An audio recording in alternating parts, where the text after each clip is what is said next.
Hello दोस्तों, welcome back to my YouTube channel. काफ़ी सारे बच्चों का डाउट होता है कि हम बहुत पढ़ते हैं लेकिन हमारे मॉक और एग्जाम्स में मार्क्स नहीं आते। इस वीडियो में मैं आपको एग्जाम या फिर मॉक में क्वेश्चंस कैसे अटेम्प्ट करने हैं वो सीक्वेंस वाइज बताने जा रही हूँ। फटाफट मेरे चैनल को सब्सक्राइब कर देना ताकि आप ऐसे ही वीडियोस मेरी हमेशा देखते रहो। सो लेट्स गेट स्टार्टेड दोस्तों। तो मैं कैसा एग्जाम अटेम्प्ट करती थी वो बताऊंगी और उसके बाद मैं बताऊंगी कि मैं ऐसा क्यों करती थी। तो दोस्तों, मैं सबसे पहले रीजनिंग सेक्शन उठाती थी। जैसे कि आरआरबी में सेक्शनल टाइम नहीं होता है तो अपने मन से अपना सेक्शन चूज कर सकते हो। जिसका जो भी सेक्शन अच्छा है वो वही सेक्शन पहले ले। जिसका क्वांट अच्छा है तो वो रीजनिंग कभी नहीं उठाए पहले, ताकि आपका टाइम अगर रीजनिंग में ज्यादा चला जाए तो क्वांट में आपका टाइम कम बचेगा और क्वांट भी आप अच्छे से अटेम्प्ट नहीं कर पाओगे। आपको जो भी सेक्शन अच्छा लगता है आप वही पहले उठाए। जैसे कि मेरा रीजनिंग अच्छा है तो मैं रीजनिंग पहले अटेम्प्ट करती थी और रीजनिंग में सबसे पहले मैं अटेम्प्ट करती थी पजल्स। दोस्तों, पजल्स ऐसे क्वेश्चंस होते हैं जो अगर बन जाए तो फटाफट बन जाएंगे, और अगर हम फंस जाए पजल्स में तो हम फास्ट में नहीं बना सकते। और अगर हम पजल्स लास्ट में बनाए तो सपोज हमारे पास ओनली 2 मिनट्स बचे हैं और आपको पजल बनाने में 1.5 मिनट बच गया। आपने 1.5 मिनट में पजल बना लिया, लेकिन आप हाफ मिनट में जो भी क्वेश्चन है पजल के वो टिक नहीं कर पाओगे, तो आपका वो 2 मिनट पहले ही वेस्ट हो जाएंगे, पूरे वेस्ट हो जाएंगे, जिसका आपको कोई फायदा नहीं होगा। इसलिए आपको पजल स्टार्टिंग में, अगर पॉसिबल हो सके तो आपको पजल स्टार्टिंग में उठाना है। देन मैं पजल्स के बाद इनइक्वेलिटीज फिर सिलॉग्स, कोडिंग, ऐसे जो भी इजी टॉपिक्स है वो बना लेती थी। Then alphabet test, number series वगैरह बना लेती थी। दोस्तों, ये सब चीजें बीच में मैंने जो भी बताई अभी वो काफी इजी होती है। आप इसमें ज्यादा टाइम भी नहीं लगता है, आप फटाफट बना सकते हो। देन आपको डायरेक्शन एंड डिस्टेंस बनाना है, वो भी आपका 1-1.5 मिनट के आसपास ही बन जाएगा। जैसे कि प्रीलिम्स में इतना बड़ा डायरेक्शन एंड डिस्टेंस नहीं पूछते हैं तो आप उसको जल्दी जल्दी बना सकते हो। दोस्तों, आपको ब्लड रिलेशन लास्ट में उठाना है। ब्लड रिलेशन ऐसी चीज है, अगर आप उसको सॉल्व करने पहले ही ले जाओ तो, और अगर फंस जाओ तो आपको वो छोड़ने का मन भी नहीं करता बीच में। इसलिए आपको ब्लड रिलेशन स्टार्टिंग में नहीं लेना है।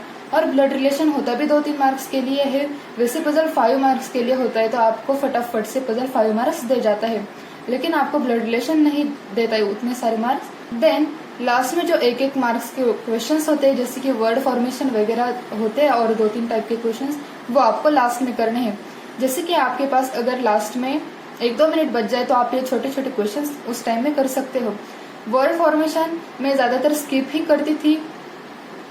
अगर मतलब वो पूछते हैं कि कितने सारे वर्ड्स वगैरह बन सकते हैं तो मैं इस टाइप के क्वेश्चन स्किप करती थी। जैसे कि काफी सारी शिफ्ट्स में एग्जाम होता है तो आपको एक्यूरेसी पर ज्यादा ध्यान देना होता है और हमें गलतियां नहीं करनी है, इसलिए एक्यूरेसी पर भी ध्यान देना होता है।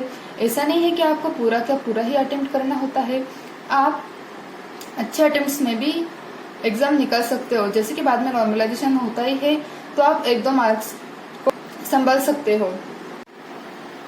देन दोस्तों, क्वांट में आपको जो सेक्शन अच्छा लगता है आपको वो सेक्शन फटाफट निपटना है, उसमें ज्यादा टाइम नहीं लगाना है। जैसे कि आपके पास 10 मिनट होते हैं तो मैं क्वांट में 20 मिनट तक टाइम देती थी। 20 नहीं तो कभी कभी मेरा अगर इजी भी आ गया सेक्शन तो मैं कभी कभी 15 मिनट में भी रीजनिंग बना देती थी, लेकिन मैं मैक्सिमम 20 मिनट से आगे एक्सीड नहीं करती थी। अगर हाफ टाइम आ गया हो तो आपको सेक्शन तुरंत चेंज करना है, एक ही सेक्शन पे अटके नहीं रहना है। आपको नहीं पता है कि दूसरा सेक्शन कैसा है, वो आपको जो सेक्शन अच्छा लगता है वो भी उठा लो, और अगर दूसरा सेक्शन इजी आ जाए तो आपको उसमें ज्यादा टाइम एक ही सेक्शन पे नहीं वेस्ट करना है। इसलिए आपको हाफ टाइम के बाद सेक्शन कंपलसरी चेंज करना ही करना है। देन मैं क्वांट कैसे अटेम्प्ट करती थी वो बताऊंगी अभी। दोस्तों, पहले मैं सिंप्लीफिकेशंस फटाफट बनाती थी, उसके बाद इनइक्वेलिटीज। ये ऐसी चीजें है कि काफी सारे क्वेश्चंस आते हैं इसमें और आपका काफी सारे क्वेश्चंस इस टॉपिक से कवर होते हैं। को भी लगता है कि हमने ठीक ठाक अटेम्प्ट किए हैं तो आप में कॉन्फिडेंस भी आ जाता है कि अरे हाँ, अपने पास अभी काफी टाइम है, हम आगे का बना लेंगे। देन दोस्तों, मैं DI बनाती थी। DI 2 आ जाती है, नहीं तो एक DI और एक कैसलेट आ जाती है। लेकिन आपको कैसलेट कभी पहले नहीं उठानी है, कैसलेट आपको लास्ट में ही बनानी है।